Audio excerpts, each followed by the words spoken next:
Trending sa social media ang kapuso teleserye na The Rich Man's Daughter. Pero aminado mga bida nito na may mga pagkakataong hindi nila maiwasang mailang sa ilang eksena. Let's watch this. Hot topic sa social media ang kapuso primetime drama series na The Rich Man's Daughter. Sa unang linggo pa lamang ng soap, mainit na agad ang pagtanggap ng viewers. Kaya buong linggo itong top trending topic sa Twitter. Bukod sa tambalang Rian Ramos at Liza De Castro na tinawag na Rastro Rebels sa pinuri ng netizens, napabilib din sila sa performances ng iba pang cast members. It really lifts us up. And binibigyan niyo po ng purpose at dahilan yung pagod. And we just wanna do more.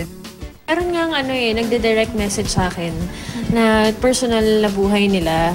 Like, yung mga iba merong pamilya, may kinasal, sa ibang bansa dahil hindi pwede dito, pero sobrang saya nila dahil for the first time, meron nga magre-represent sa kanila.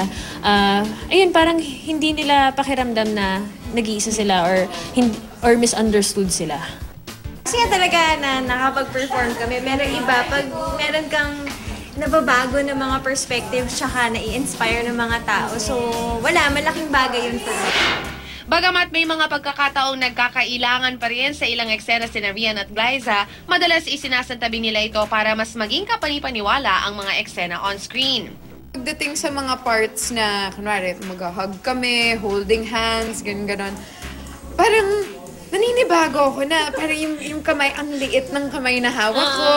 O kaya yung pag i-hug ko siya parang, bare yung shoulders. Kasi diba pagka leading man yung i-hug mo, naka-t-shirt, naka-polo, diba? Oh, tas laki.